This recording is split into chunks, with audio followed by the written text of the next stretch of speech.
Bismillahirrahmanirrahim. Assalamualaikum warahmatullahi wabarakatuh. Berjumpa kembali dengan mata kuliah pengetahuan bahan teknik. Pada minggu kali ini akan membahas lanjutan dari video minggu lalu. Minggu lalu kita sudah membahas alloy pada bagian pertama, yaitu kita membahas tembaga, ya kan, ada kuningan, kayak ada bronze seperti itu. Nah, pada alloy pertemuan kedua ini, kita akan membahas berbagai logam campuran lain yang umum digunakan sebagai material pada material science. Untuk capaian pembelajaran masih sama dengan capaian pembelajaran di alloy pertama ya. Jadi pada pertemuan yang kedua tentang alloy ini masih diharapkan mahasiswa dapat memahami konsep dan juga tahapan dari pembuatan metal yang dijelaskan pada pertemuan kali ini, sehingga mahasiswa bisa membedakan non-ferroalloy dan yang ferroalloy. Oke, kita mulai saja. Jadi metal pertama yang akan kita bahas pada pertemuan alloy yang kedua ini adalah baja.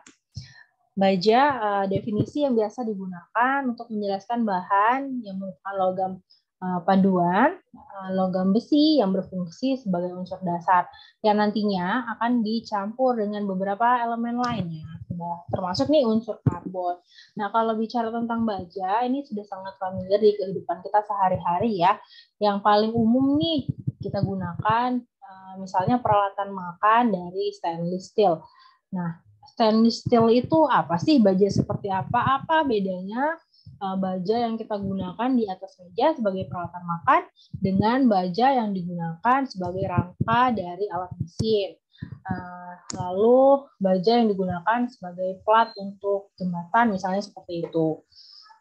Seperti material teknik lainnya ya, bahwa komposisi merupakan satu hal yang penting untuk menyusun structure yang akhirnya menjadi suatu properties, dan properties itu akan berhasil untuk menyatakan suatu performance bahan. Nah, jadi yang membedakan baja yang ada di menggunakan kita, baja untuk plat di jembatan itu adalah komposisi campurannya. Walaupun ya umumnya ya logam besi paduan utamanya ya, tapi dia dicampur dengan beberapa campuran lain. Nah, misalnya contohnya stainless steel. Stainless steel adalah baja dengan campuran karbon sekitar 0,2 sampai 2% saja. Nah, dan ini dia tidak berdiri dengan tambahan karbon saja, tapi juga ditambahkan dengan beberapa campuran lain dalam jumlah yang sangat terbatas, misalnya mangan, fosfor, silikon, sulfur, dan oksigen. Nah, sehingga steel dan karbon tadi sebutannya adalah carbon steel. Oke, nah carbon steel ini sendiri dikelaskan menjadi beberapa kelas. Yang pertama adalah mild steel, antara 0,2 sampai 0,25, yang tadi steel secara umum dikelaskan dengan penambahan 0,2 hingga 2% karbon. Dipecah lagi menjadi 4 level. Yang pertama tadi mild ya sampai 0,25.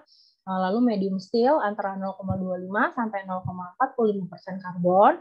Yang ketiga adalah hard steel hingga 0,85, dan untuk spring steel campuran karbonnya hingga 1,85%. Nah, berbeda halnya dengan steel yang merupakan hasil kombinasi dari krom, kobalt, copper, nikel, sama vanadium. Itu nyebutnya adalah alloy steel, stainless steel, weathering steel, atau cortin steel ya. Jadi berbeda campurannya tadi dengan carbon steel itu.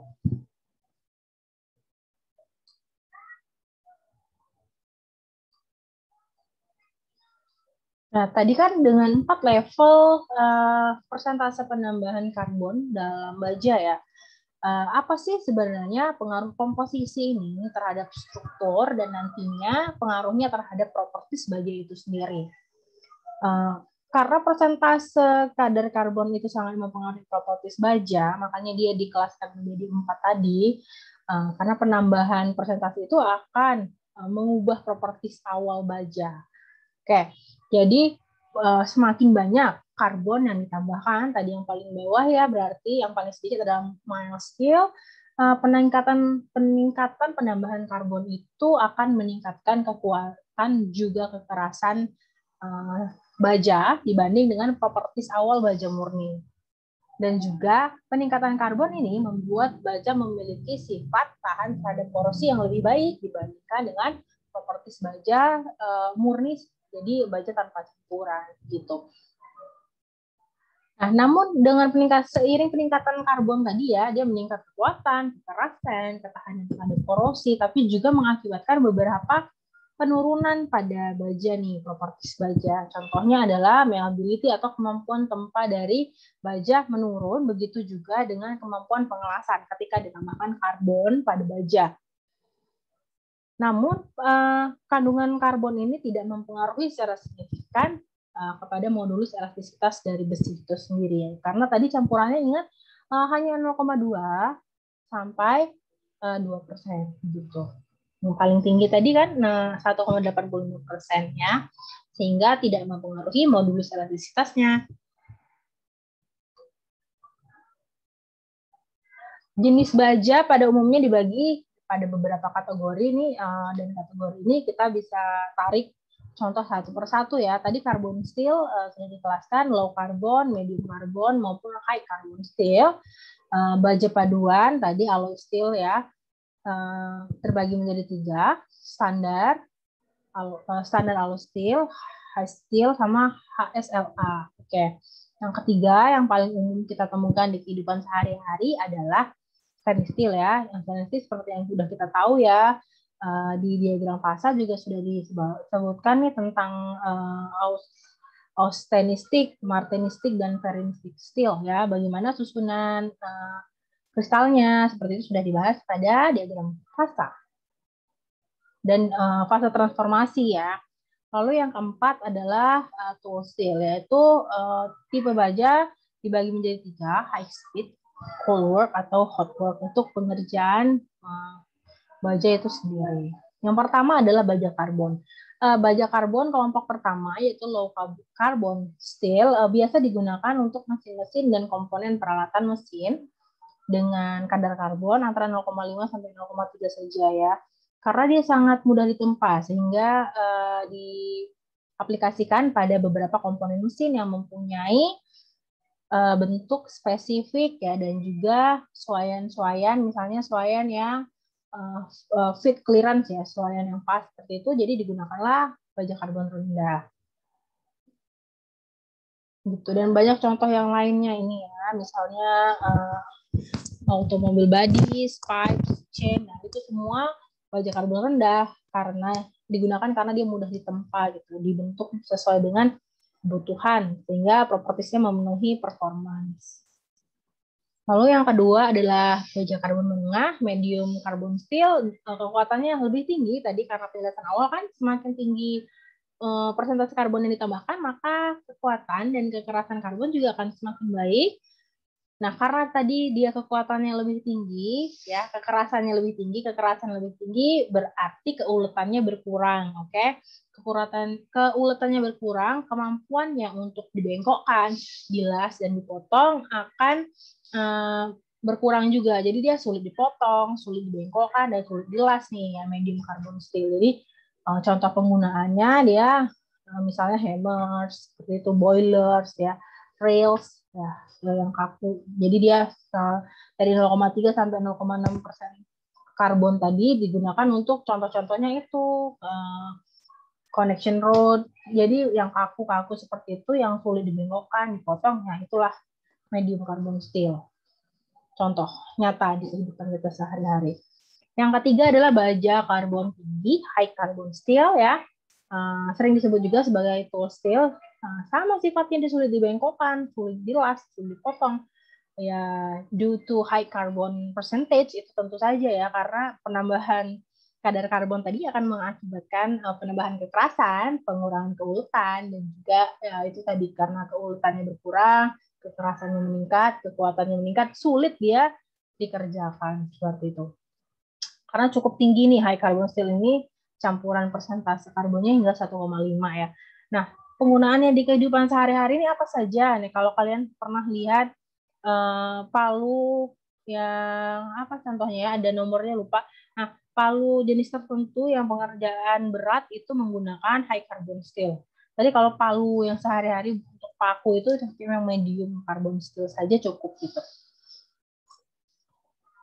Gitu. Oke, nah ini jenis yang kedua ya, baja paduan atau alloy. Dia udah alloy ini baja paduan steel ya, paduannya ada alloy. Penambahan unsur-unsur yang ditambahkan pada baja sebagai paduan, sifatnya adalah untuk menaikkan atau memperbaiki sifat mekanik baja. Apa saja sifat mekanik? Kembali kepada bab pertama ya, sifat-sifat logam. Nah, sifat mekanik apa aja tuh? Yaitu antara lain nih yang paling umum ya, kekerasan, appearance-nya, kekuatan tariknya, kekuatan mulurnya, itu semua namanya sifat mekanik ya. Nah, penambahan paduan ini untuk memperbaiki semua sifat mekanik baja. Maksudnya dari baja murni yang ingin ditingkatkan atau diperbaiki sifat mekaniknya. Yang kedua, peningkatan sifat mekanik ini dikhususkan pada temperatur rendah. Jadi pada temperatur kerja tertentu diharapkan alloy steel ini mempunyai properties seperti ini gitu yang ada di tabel propertiesnya tentu saja. Yang ketiga adalah untuk menambah daya tahan terhadap reaksi kimia. Nah, salah satu paling gampang yang diambil sebagai contoh dia anti korosi ya. Jadi dia tidak mudah berkarat. Itu juga merupakan daya tahan terhadap reaksi kimia. Dan yang terakhir untuk membuat sifat-sifat spesial. Sifat-sifat spesial seperti apa? Nah, seperti yang kita tahu bahan apapun yang ada di dunia ini kan tujuannya adalah menjalankan suatu performance ya untuk apa gitu. Misalnya tadi kita mau gunakan baja paduan ini untuk furnace, untuk komponen mesin seperti itu ya. Jadi dibutuhkan apa maksudnya dia dibuat untuk memenuhi kebutuhan. Itu ada juga di bab 1 nih. Gimana kita mau redesign bahan tuh dari mana tahapannya ya bisa dipelajari kembali. Oke. Nah, berdasarkan kadar karbonnya baja paduan ini digolongkan menjadi 3. Jadi ini berbeda ya. Kalau yang tadi kan baja ini baja paduan ya. Nah, low alloy steel itu di bawah 2,5. Nah, kalau yang tadi tuh sebelumnya ya bahasan kita sebelumnya kan dia dibagi 3 juga tuh. Tapi itu adalah carbon steel. Dia hanya low, medium, dan high karbon. Nah, yang high pun dia hanya sampai 1,50% karbonnya. Untuk alloy steel ini campuran, yang low itu di bawah 2,5, medium antara 2,5 hingga 10%, dan high alloy steel itu kalau paduannya lebih dari 10%. Berbeda sekali ya dari persentase saja sudah terlihat berbeda nih. Oke, tadi selain berdasarkan kadar karbonnya, baja paduan itu juga dibagi menjadi 2 golongan besar, yaitu baja campuran khusus dan high speed steel namanya ya. Apa itu baja paduan khusus atau biasa dikenal dengan special alloy steel? Baja jenis ini punya paduan satu atau lebih logam. Nah, contohnya nih sering digunakan adalah nikel. Nikel, kromium, mangan itu sering digunakan. Mirip-mirip kayak kuningan kemarin kan, dia ditambahkan juga mangan, walaupun dalam persentase yang kecil. Dengan penambahan contoh logam-logam tadi, nikel, kromium, mangan itu, nah diharapkan baja paduan ini sifat mekaniknya bisa diperbaiki gitu. Jadi dia lebih keras, lebih kuat, dan lebih ulet. Nah, sulit ya karena seiring dengan kekuatan itu biasanya keuletannya berkurang. Nah, tapi pada alloy steel ini diharapkan kekuatannya tinggi nih, dia keras tapi tetap ulet gitu. Nah, kebayang ya berarti propertiesnya seperti apa, nanti strukturnya gimana nih susunan kristalnya karena dia harus memenuhi fungsi itu gitu. Tadi kan kalau di baja karbon ya kita nggak bilang keuletan. Pokoknya hanya kekerasan dan kekuatan. Untuk alloy steel ini kenapa dia campurannya lebih banyak dan campuran-campurannya adalah logam juga? Karena kita harus memenuhi fungsi uletnya tadi. Gitu. Itu perbedaan besar dari alloy steel dengan carbon steel. Oke, nah yang paling populer adalah baja tahan karat, stainless steel yang kita tahu sifatnya dia punya tahan terhadap temperatur rendah maupun tinggi sehingga menjadi pilihan untuk peralatan makan ya. Lalu stainless steel ini punya kekuatan besar namun masanya kecil, makanya dia komersial, oke. keras, liat, dan densitasnya besar, permukaannya tahan aus, tahan terhadap oksidasi, kuat dan mudah ditempa, makanya dia jadi peralatan makan ya. Kalau kita bisa lihat tuh peralatan makan itu ada lambang-lambangnya, ada tulisan-tulisan namanya ya. Jadi dia mudah ditempa. Kebayang ya kalian, dia mudah ditempa sampai bisa dikasih tulisan, ukiran seperti itu. Nah, stainless steel ini juga punya sifat permukaannya mengkilat. Jadi kalau di gambar teknik tuh dia nggak perlu pengerjaan lagi tuh. Jadi permukaannya nggak usah ditandain ya, karena sifat dasar bahannya sendiri udah mengkilat sehingga tampak menarik dan lebih tahan terhadap goresan. Lalu tadi kelompok besar yang kedua yaitu high speed steel. High speed steel ini contoh dari self hardening steel ya. Dengan kandungan karbon 0,7 sampai 1,5. Biasanya penggunaannya adalah membuat alat-alat potong. Oke, seperti drills, reamers ya, dan milling seperti itu. Nah, kenapa dia disebut high speed steel? Karena alat potong yang dibuat dengan material ini dapat dioperasikan 2 kali lebih cepat dibanding dengan carbon steel tadi. Jadi harga dari HSS ini ya 2-4 kali lipat dari carbon steel tadi. Karena dia lebih cepat pengerjaannya, jadi dia lebih mahal. Nah, high strength low alloy steel, HSLS. Sifatnya ini dia punya tensile strength-nya tinggi nih, anti bocor, tahan terhadap abrasi, dan mudah dibentuk. Lihat ya, bahwa dia punya keuletan tertentu sehingga dia mudah dibentuk ya. Tensile strength-nya bagus, tahan terhadap korosi, berarti ini sifat kimianya nih. Mampu mesin yang baik ya, karena dia mudah dikerjakan, jadi mudah pengerjaan mesinnya, juga mudah untuk dilas ya. Nah, untuk mendapatkan sifat-sifat nih, performance yang bagus banget tadi, tensilnya tinggi, nggak bocor dia, tahan abrasi, sangat mudah dibentuk, mudah dikerjakan, mudah dilas, mudah punya sifat mampu mesin ya. Nah, maka baja ini ya akan diproses secara khusus. Untuk penambahannya itu berbeda dengan tadi yang sebelumnya. Nah, dari tadi kita belum dengar penambahan tembaga di sini, walaupun sebelumnya udah ada tambahan nikel dan kromium ya. Untuk HSLS ini kita tambahkan Cu, Ni, Cr, Mo, dan ada vanadium dan polonium. Jarang kan ya? Nah, untuk baja perkakas, contohnya tool steel, sifat yang dimiliki adalah tahan pakai. Nah, ini kan ya, sempat kita bahas juga di ya sifat-sifat mekanik bahan ya. Jadi bukan cuma dia kuat, dia keras, tapi juga bagaimana berpakainya. Nah, jadi untuk baja perkakas ini dia tahan pakai. Itu syarat utamanya dulu ya. Tajam dan mudah diasah, tahan panas, kuat dan ulet. Banyak sekali nih properties yang harus dipenuhin si tool steel ini. Oke. Nah, tadi kan kita ngomong baja paduan ya, baja paduan karbon, baja paduan baja paduan alloy dengan ini Cu, mangan dan sebagainya. Sifat dasar bajanya dulu nih apa? Ya, sifat baja murninya, sifat mekanis baja apa saja? Ya, seperti yang kita tahu kan dia modulus elastisnya tinggi banget ya, 200.000 megapascal. Modulus gesernya 80.000 megapascal ya. Titik maksimumnya tuh tinggi sekali, nisbah Poisson-nya sebesar 0,30 dengan koefisien pemuaian 12 kali 160 derajat Celcius. Oke, nah tadi juga nih di slide ini kita bisa lihat dengan sifat asli baja seperti ini ya, penambahan karbon, penambahan paduan lain itu tadi diperuntukkan untuk memperbaiki sifat-sifat mekanis ini.